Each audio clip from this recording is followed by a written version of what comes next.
no planet blah. Blah, blah, blah, blah, blah, blah, blah, blah, blah.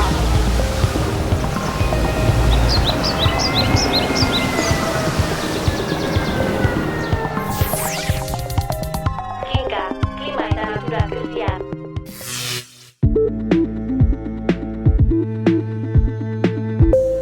Albisteak.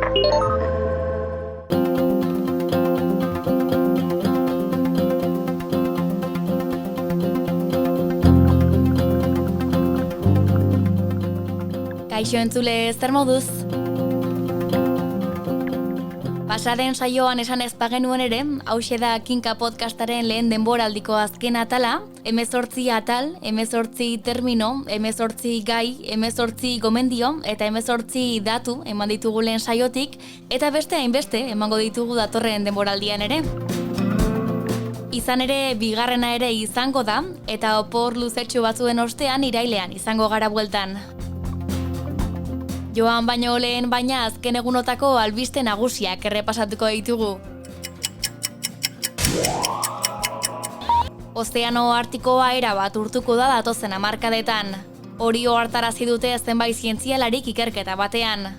Ondorio osatu dutenez, 2030-2050 bitartean ez da izotzik izango Ozeano Artikoan. Ondorio areagotu egingo dira muturreko klima fenomenoak eta hondamendiak.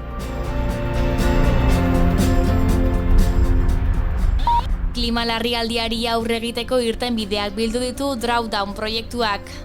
Egitasmoak lurraren berotzea mugatzeko 100 neurri baino gehiago bildu ditu irtenbideen liburutegian. Eta nabarmendu du orain har daitezke neurriek dutela ahalik handiena.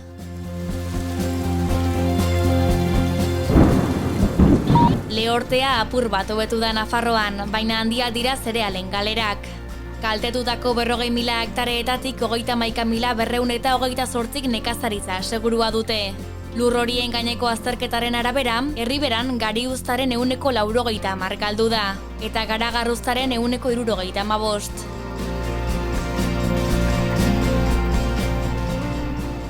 Nazioarteko Energia Agentziak egindako txosten baten arabera, munduko petrolio eskaerak 6% egingo du gora 2022 eta 2028 artean. Baina behera egingo du hamarkadaren amaieratik aurrera. Copernicus zerbitzuak jakinarazi du ekain hasieran munduko batez besteko temperaturak 1,5 graduko langa pasa duela. Ez da lehen aldia industria aurreko bataz besteko temperatura baino 1,5 gradu altuagoa neurtu dutena munduan. Baina orain arte beti neguan eta udaberrian gertatu da hori. Horiek beraz azken asteotako albiste nagusiak eta jarraian denboraldi honetako azken gai nagusia. Gaurkoan berriaren 20. urte muga heldulekua hartuta, urte hauetan guztietan ingurumen gaiek izan duten bilakaerari erreparatuko diogu. Gaur Kinka podcastean, ingurumen gaiak 20 urteotan, larrialdi bihurtu dira.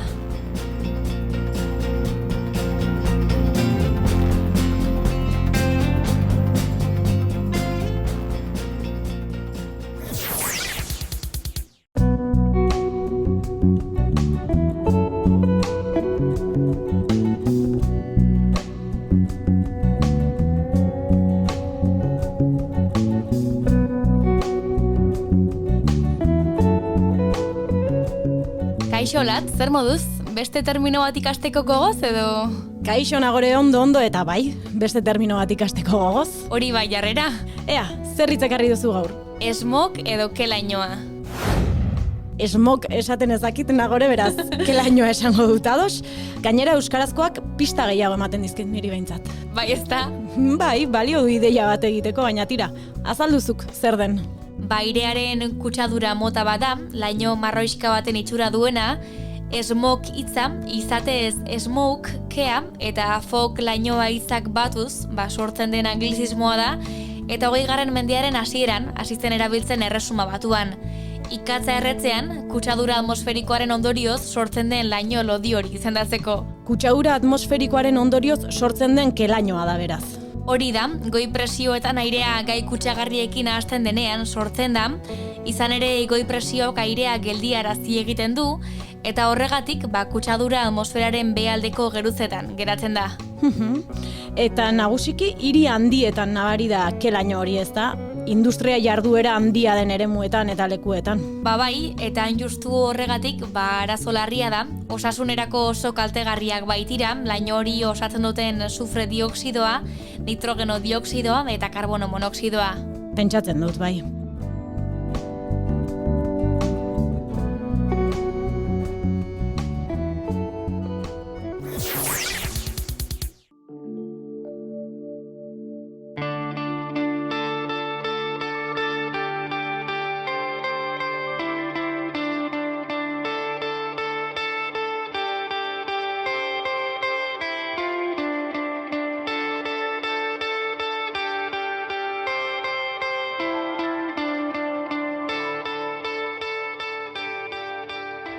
Biharko egunez duela 20 urte argitaratu zen lehenengo aldiz berria, 2003ko ekainaren 21. Geroztik 11 albiste, kronika, erreportaje, elkarrizketa eta ikerlan argitaratu ditu. Eta gaiak ere askotarikoak landu ditu. Aktualitateari lotuak, tokian tokiko gertaerei buruzkoak, isilpekoak. Hain justu ere, horietako hainbat mintzagai izan dira klima eta natura krisiari buruzkoak. Eta Kinka podcastaren saio honetan mugarri horien guztien errepaso bat egin dugu berriako zenbait lankiderekin batera.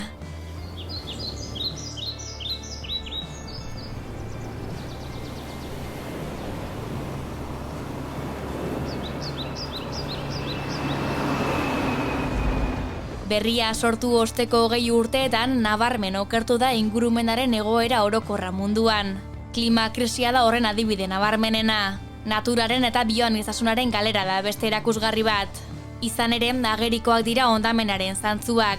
Desertifikazioa, tropikoetako oianen suntxiketan, atzera bueltarik ez duten inflexio puntuak. Euskal Herrian tren lasterrek, erraustegiek eta energiari buruzko proiektuek eragin dute oro har gizartearen erantzuna. Zaldibarko hondamendia Kalaber agerian utzi ditu hondakinen kudeaketaren inguruko irregulartasun askotarikoak. Eta orain klima larrialdiak ez ezik berriztagarriek eta azpiegitura proiektu handiek piztu dituzte ekintzaileen protesta ugariak.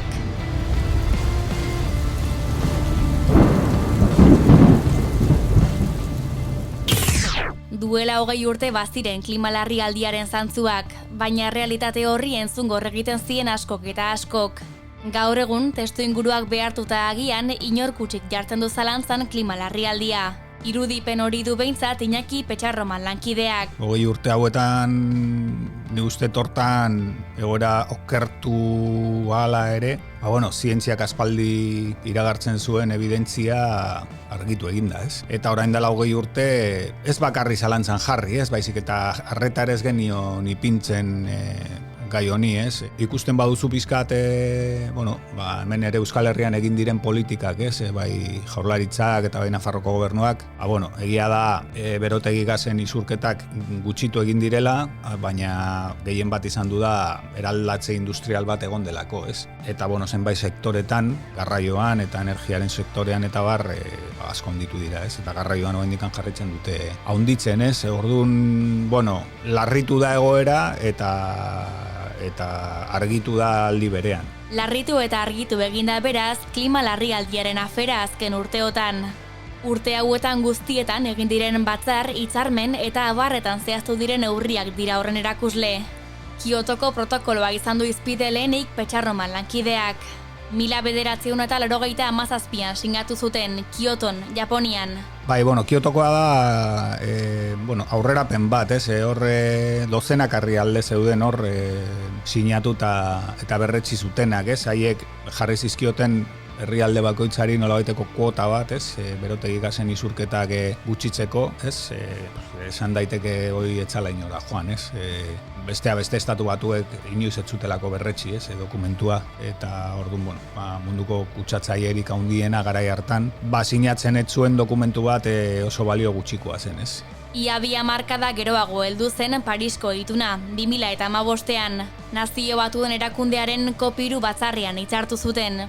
Sinatu zen beste dokumentu horrek bai dauka balio politiko eta instituzional handiagoa, han zuzen ere munduko 198 herrialdek edo sinatu zutelako, ez? Eta horrek ematen dio, pisu politiko handia. Parisko hitzarmena sinatu zenetik ja 8 urte igaro dira, ez? Eta 8 hauetan kenduta pandemiaren urteko beralditxoa, berotegiz gazen isurketak ez dira jetxi, ez? Eta aldiz, temperatura igoerak hor jarraitzen du, larritzen ari da, ez? Gainera urten sartu gara El Niñoren eraginpeko urte batean, ez? Eta zientzialariak ohartarazten ari dira, 1,5 graduko muga hori oso gertu dugula. Orduan, presazkoa da, gero muturreko fenomenoen kontua ere hor dago, gero eta nabariagoa da, hemen Euskal Herrian bertan, ez? Euriteak ere gero eta bortitzagoak dira, eta bar. Eta bai Parisko hitzarmena eta bai Kiotoko hitzarmena,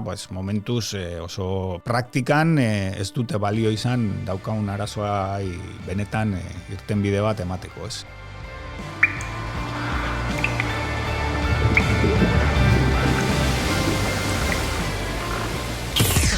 Klima larrialdiaren eragina larriagotzen ari da urtetik urtera. Euskal Herriko hegoaldearen lehortzea da ondorioetako bat. Aurten 3. urtez jarraian bildu da lehortearen maila Nafarroan. Eta gobernuak bildutako datuen arabera 40.000 hektarea zereal galdu dira.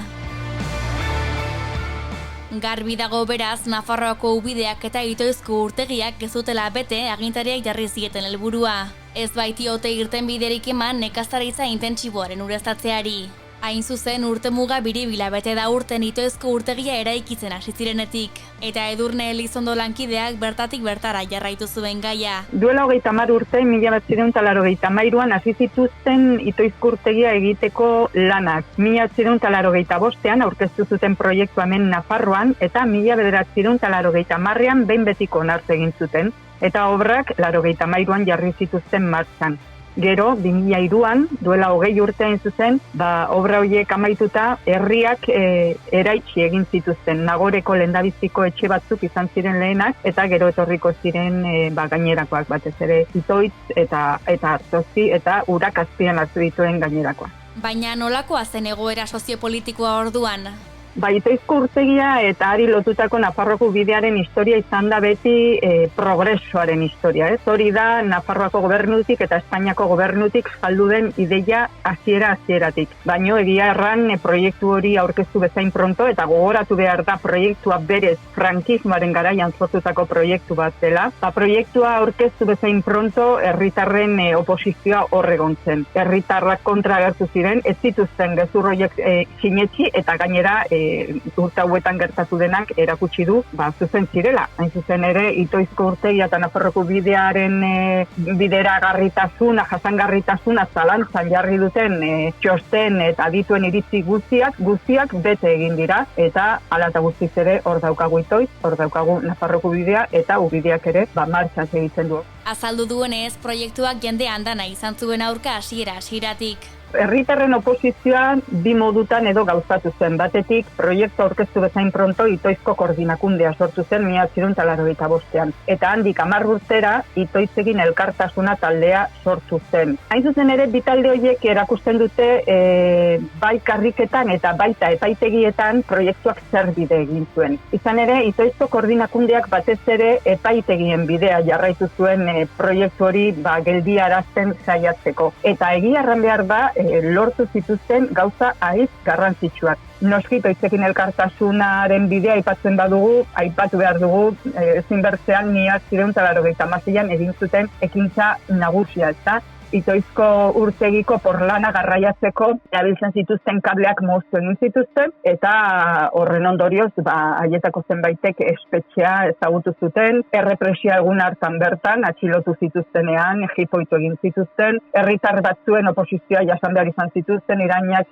oihuak eta bar. Erran behar da ere, ekintza horri esker, ekintza horren berri emateko gero, nazioarteko kanpaina bat hasi zutela, Europan bira bat egin zuten Itoizekin elkartasun Barna taldeko kideek, eta horrek ere balio izan zuen, urtegiaren, Itoizko urtegiaren auzia, pixkat mai gainean jartzeko, ez bakarrik hemen Nafarroan, ez bakarrik Euskal Herrian, baita nazioartean ere, ezta?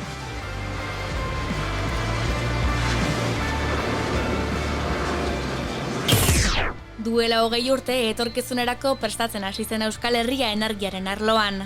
Nafarroa izan zen aitzindaria sektore horretan. Iñaki Petxarroman.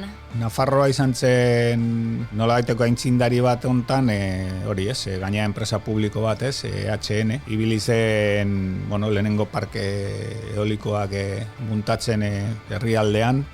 Gero hasi zen Jaurlaritza baita ere bultzatzen ez, Euskal Energiaren erakundearen bidez, eta, Iberdrolarekin zeukan hitzarmen batekin, ez? Eta kuriosoa da, zeren nolabaiteko bultzada publikotik eraiki ziren proiektu batzuk denboraren joanean esku pribatuetara igaro dira, ez? Eta momentu honetan Nafarroako parkea garai hartan eraiki zirenak daude, Iberdrola, Acciona eta hainbat energia enpresa hondiren esku eta Araba eta Bizkaikoak Iberdrolaren esku, ez? Orduan, pixka bat, dirua, inbertsioa, proiektua eta ekimen publikotik bultzatu eta gero etekinak pribatura nola igarotzen diren, erakusten du asko, ez? Pixkat ze sistema eta ze eredu gaientzen zaigun, eta gaur egun nik uste dut, bigarren bultzada eman nahi zaion fase honetan, jende asko daukan prekauzioa eta beldurra ere hain zuzen ere hori da, ez? Naturaren leku oso garrantzitsu batzuk izorratzera goaz eta hortikan norkateako duetekina, ez? Tarte horretan gasa ere apustu sendo bat izan zen Euskal Herrian, baina urteak aurrera egina hala kale egin dute apustu horiek guztiek. Orain beraz beste alternatiba batzuen bilari dira agintariak. Gogoratu behar dugu ere, Gasteizen eta Araban zeuden gaza ustiatzeko proiektu guztia bertan bera gelditu direla legez, ez? Debekatu indizirelako. Eta orduan ezinbestean oain, beste alternatiba batzuk bilatzen ari dira, ez? Nahiko korrika eta presaka, plangintza garbiri gabe, eta pixkat oianaren legea gaientzen dela, ez? Mendi guztiak momentu honetan industrializatzeko modukoak dira legez, eta da pixka bat gauza harrigarri bat, ez? Eta testu inguru horretan ikusten dugu, transizio energetikoa, energia berriztagarrietarako jauzi hori, emateko zorian gaudela, baina halaber, eta hori ez bakarrik Euskal Herrian, baizik eta munduan ez da ikusten ere erregai fosilen konsumoan berakada bat, ez? Orduan ikusten da, bai erregai fosilak jarraitzen dutela gehiago produzitzen eta konsumitzen, eta energia garbiak edo, garbiak komia desenterekin, horiek ere handitzen dijoaztila, ez? Orduan, da pizka kapitalismoaren paradigma, ez? Ez da ikusten benetako ordezkatze bat, baizik eta biderkatze bat.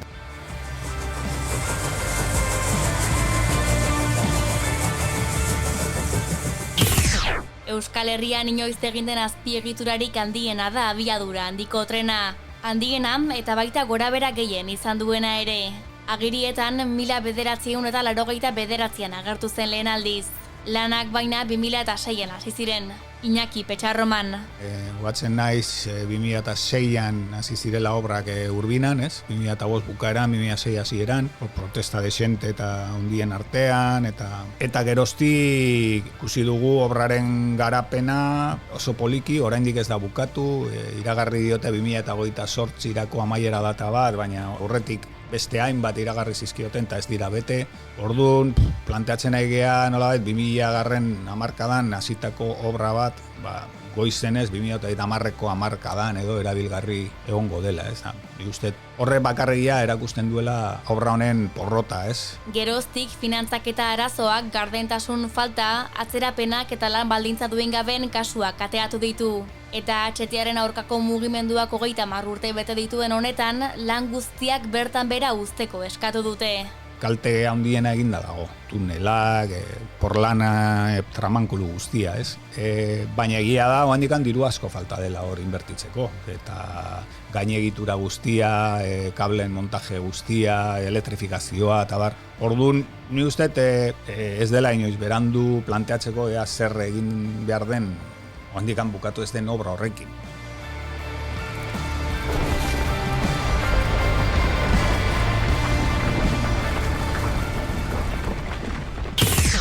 Zaldibarko zabortegiaren hondamendia da azken 20 urteak markatu dituen beste gertakari bat. Imanol Magro lankideak arretaz jarraitu du auzia.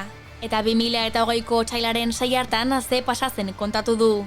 Nik beti esaten dut, hau dela gure prestixia, bere garaian prestik ondoratzeak Euskal Herria eragitziola, baina Galizian bai eragizun mugarri bat, prestixian ondoratzeak, eta nolebet gure prestix Zaldibarko hondakindegia, zabortegia amildu izan zen. Ze pasatzen egun hartan, Berter Recycling enpresak Zaldibarko lurretan, baina Ermutik oso gertu zuen zabortegi industriala amildu egin zen.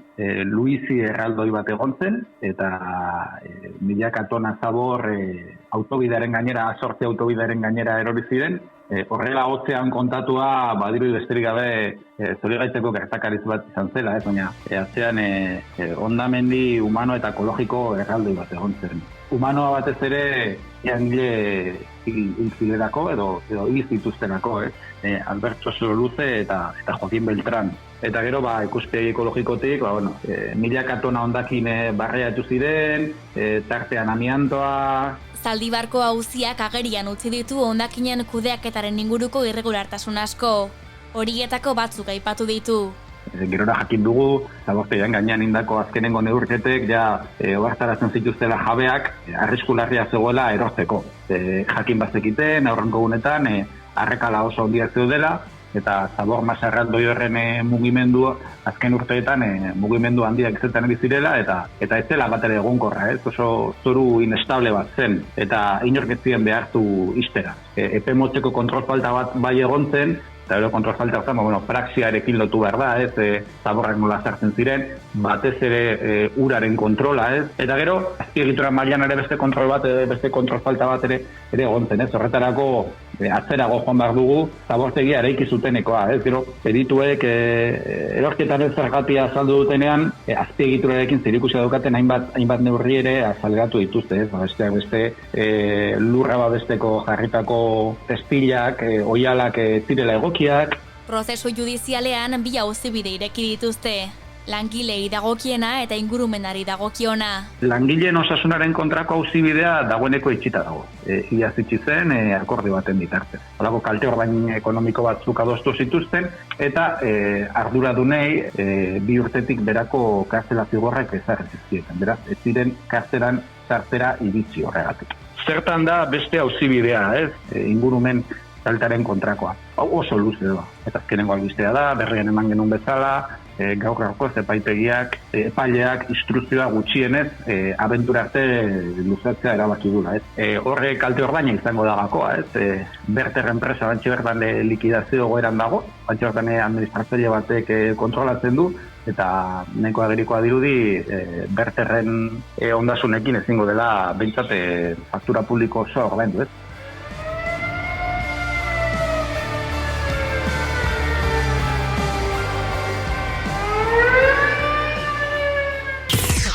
Zubietako erraustegia da ingurumen gaiekin lotuta egon den beste azpiegitura handi bat. Luzaroan albiste izan eta gero duela 3 urte jarri zuten martxan, 2020an. 2 ereduen arteko talka egon da mai gainean, eredu bat askoz ekologikoki bideragarriagoa, merkeagoa, herritarren ardura pixka bat eta parte hartzea bideratzen zuena, gauzak ondo egiteko moduan eta bar. Eta bestea zan, eredu finalista, erabilita bota, kutsatu, gero gu konponduko deu, Eta alde hortatikan aukera galdu bat iruditzait, baina bestetikan ikusten dut Gipuzkoan egon den eta eman den gehiegizko eztabaida hori, asko pozoitu eta nahi izan duen eztabaida hori eta horri esker, ezagutu dugu gauza egiteko beste modu bat, eta hori uste Europan barna ere, bai Hernanik edo Usurbilek edo beste hainbat udalek egiten duten lana ere ikusi egiten dute eta saritu egiten dute eta erakusten du gainera gauzak beste modu batea egin leizkela eta kudeatu leizkela. Orduan nik bi ikuspegi horiek ikuste ditut. Abian jarri eta hurrengo hilabeteak baina ez ziren aurrekoak baino lasaiagoak izan. Eta Zubietako erraustegia hainbat ikamikaren iturri izan da geroztik. Arkaitzerrekan egin zuten kamioi zisterna baten ustuketa horretan, adibidez hor juntzan kutsadura errekara eta dozenaka arrain hil ziren, eta horrek bideratu du eta horrek sortu du nolabaiteko ikerketa penal bat, gaur egun handikan auzitegiaren erabakien zain dagona, eta beste batzuk herriak berak jakinarazi ditu, eta tamalez handikan ere hor dagoen gestioan inguruan zalantza eta gardentasuna oso faltan botatzen da asko, azkeneko agerraldian Gorka Buenok parlamentuan egin zuen agerraldi horretan esan zuen, egin dugu txosten hontan eman ditugu datu batzuk, esan dugu zenbat aldiz gelditu behar izan dudan erraustegia iaz, ze arazok dituen kutsaduraren aldetik, baina guri ez badiguzu sinisten egintzazue kanpoko ikerketa bat, eta hori ez dut egin nahi.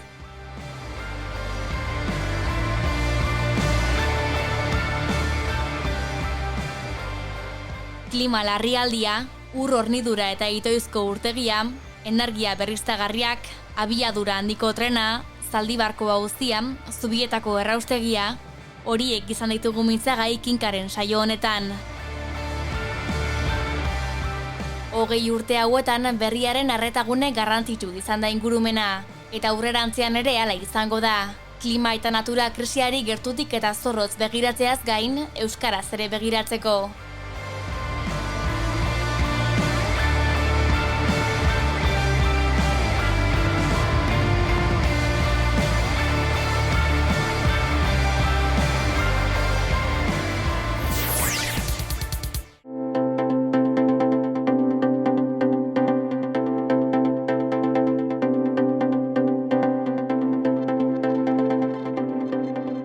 Bagoaz aurrera, olatz? Eta horrek zer esan nahi du, nagore? Ba, iritsi garela aholkuen atalera. Badakit, bai. Horregatik sartu dira estudiora Goiuri Alberdi eta Intzira Oñederra. Kaixo, bikote. Kaixo. Kaixo. Gomendioak ematera etorri zarete, ezta? Bai, da gainea etxeko lanak egin detorria, Bueno, ziur orain zuek jartzen dizkiguzuela guri etxeko lanak egitekoak eta hobetzekoak. Ba, zeri buruzko aholkuak ekarri dizkiguzue gaurkoan? Ba, gaurkoan erosketak non egin behar ditugun erakutsiko dizuegu. Olatz, zuk non egiten dituzu erosketak, ba? Erosi behar dudanaren arabera egia esan, arategian, arraindegian, supermerkatuan. Ba, supermerkatu handi horietan ez dituzu nonai aurkitzen tokiko nekazarien aurpegiak? Bai, egia esan, bai. Edo ekologikoak direla adirazten duten etiketak, ez? Bai, badaude horrelakoak ere.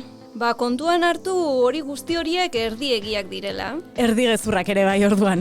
Bai, horregatik hobeak dira kontsumo kooperatibak edo kontsumo taldeetan egitea, ez, erosketak. Horiek dira lekurik seguruenak. Azkenean bermatzen dutelako produktua nondik, nola eta nork ekoiztua izan den. Hori lehen aholkua beraz, kontsumo taldeetan erostea, eta bigarrena? Ba, bigarrena herriko denda txikietan erostea. Azkenean gerduko harremana izango dugu dendariarekin, eta bai, dendariak parez pareko harreman bat eukiko da abeltzain eta laborariekin, orduan sektorarentzako ere justu hauak diren baldintzak eskaintzen dituzte.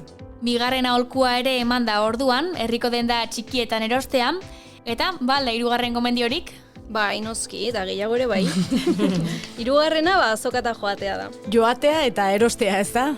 Ba, hori da, azokak dira inguruko ekoizle eta nekazariekin zuzeneko harremana izateko guneak, ez? Beraiei galdetu aldiogu, ea gazta egiteko erabili diren ardiak, mendian ibiliote diren, edo adibidez urrengo astean zein barazki izango dituen, ez? Edo ogia egiteko garia nondik ekarri duen. Azokan erostea beraz, hirugarren aholkua, eta laugarrena? Ba, zuzenean nekazari erostea. Mendi buelta bat egin eta baserrira joan da adibidez? Ba, adibidez, bai, hori da. Baina, badaude gaur egun beste era asko zuzenean nekazari eurek ekoitzetako elikagaiak erosteko, badauko zue esne makinak adibidez herrietan, edo etxez-etxeko salmenta, edo nekazariaren gana, etxaldera joan zuzenean erostera. Aukera asko daude, bai. Laugarren gomendioa orduan nekazariei zuzenean erostea, eta azkena? Azken gomendio hau instituzioei egiten diogun gomendio bada. Ados, eta ze aholkatu edo be esan da, eskatuko diezue? Jantoki publikoetan gure nekazariek ekoiztutako elikagaiak egotea, ez? Eskoletan adibidez? Eskoletan izan daiteke, edo bestela bazarran egoitzatan, edo ospitaletan, beti ere bultzatu behar da, horrelako instituzioetan sukalde bat egotea, ez? Eta hor, esperientzia interesgarriak ditugu adibidez, gure platera gure aukera proiektua, Bertan, eskoletako elikadura hobetzeko lan garrantzitsu bat egiten dute. Primeran, 5 aholkuak eman da, orduan. Gogoraraziko dizkiguzu nagore. Noski, ipatu dugu, kontsumo kooperatiba edo taldeetan egitea erosketak, herriko denda txikietan erostea, azoketan erostea, nekazariei zuzenean erostea, eta hau bai, instituzioentzat, jantoki publikoetan gure nekazarien elikagaiak kozinatzea. Ondo apuntatuta, urrengo erosketan kontuan izango ditugu, eskerrik asko neskak. Zuei. Eskerrik asko. Aio, aio.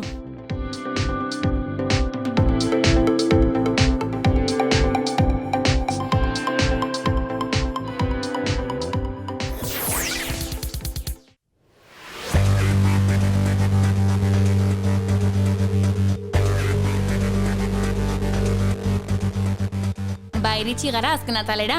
Amaitzen ari garen seinale. Hori da. Eta nagore, zeri buruz galdetuko diguzu gaur? Hiztegian kelainoari buruz aritu garenez, hiri kutsagarriei buruz. Ados, eta galdera da... Galdera da, ea munduko ze hirik duen kutsadurarik handiena. Kutsadurarik handiena duena, ederki, eta aukera posibleak? 3 aukera posibleak dira, lehena Bangkok, Tailandian, 2. Delhi, Indian, eta 3. Lahore, Pakistanen. Ez dakit, zer esan, 3. Lahore, Pakistanen? Ez, 2. aukera da zuzena, Delhi da, une honetan behintzat, mundu zabalean kutsadurarik handiena duen hirian, Indian dago, eta beraz, handute aire kalitateri txarrena. Une honetan esan duzu, beraz pentsatzen dut aldatzen joaten dela? Bai, hori da, aldatzen joaten da egunero, bihar, ziurrenik beste hiriren bat egongo da lehenengo postuan, baina egia esan beti egoten dira herrialde bertsuetako hiriak. Ados, gaur-gaurko zorduan, zein dira zerrenda horretan lehen 5 hiriak? Esan bezala Delhi dago lehen postuan, Indian, eta jarraian daude besteak beste, Wuhan, Txinako Herri Errepublikan, Lahore, Pakistanen, Santiago, Txilen eta Kalkuta, Indian. Ados, eta Euskal Herriko hiririk bada? Ez, gaur-gaurkoz behintzat ez, gertuen Madril eta Lyon ditugu, Espainian eta Frantzian, Madril 74. postuan dago, eta Lyon berriz 76. postuan. Ondo dago jakitea.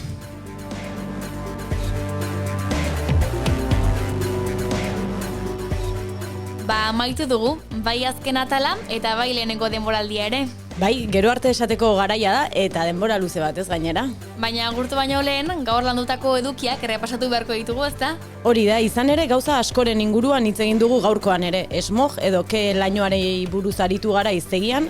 Gai nagusian azken 20 urteotako ingurumen gaien bilakaera aztertu duzu Iñaki Petxarroman eta biok, eta gomendioen atalean erosketa non egin behar den esan digute Aintzira Oñederra eta Goiuri Alberdi Asunek behatokiko kideek. Horixe laburpena eta saioa bukatzeko bezala kantu bat ekarri dugu. Ea, zein kanturekin itxiko dugu denboraldia? Burutik taldearen atzoko gai bera kantuarekin. Itxiera ederra. 15 egun barruez, irailean elkartuko gara berriz hemen klima eta natura krisiari buruzko kinka podcastean. Klimaz eta naturaz, inori berorik eman gabe. Eta gogoratu, 15 hitzordua egin ahal izateko berria lagunak beharrezkoak direla beraz. Gustura entzuten bagaituzue, arpidetu buletinera eta egin berria laguna. Eskerrik asko Olatz eta eskerrik asko uinez bestaldean zaudeten guztioi ere. Uda ona pasa. Eskerrik asko zuri Nagore, uda ona pasa.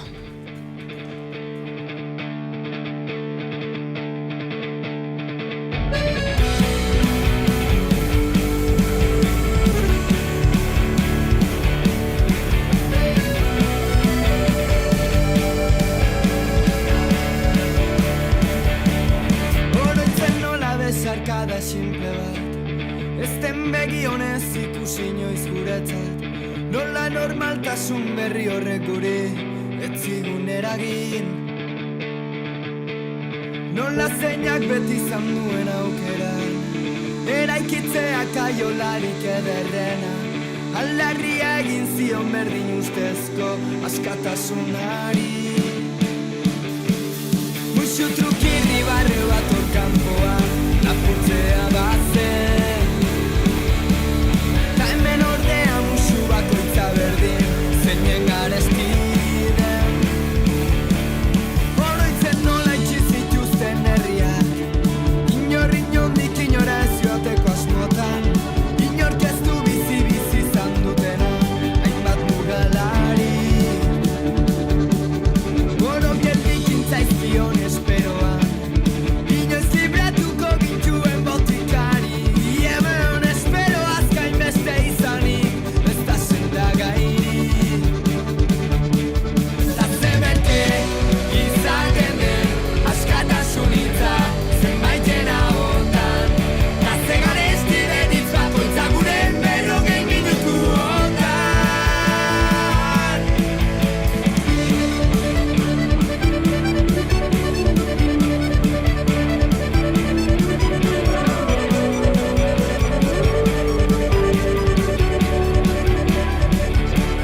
Zomorro hura iritsi baina lehendik, legez urruntzeko bazuten aitzakirik, nonbait usatu genuen baitasuna armaren pareko.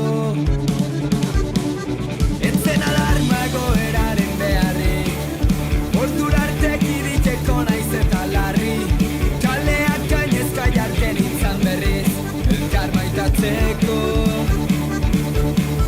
Ta zemerke izaten den askatasun hitza zenbaiten ahotan, ta ze garesti den hitz bakoitza gure 40 minutuotan. Jakin gutun hau gaur idazten badut, dela bada biharrik ez banu, antzura besoak urutzetan gaitu.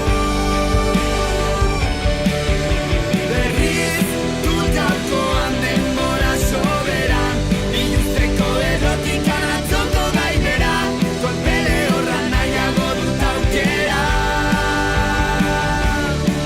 Oroitzen nola besarkada simple bat, ez den izan inoiz horren simple bat.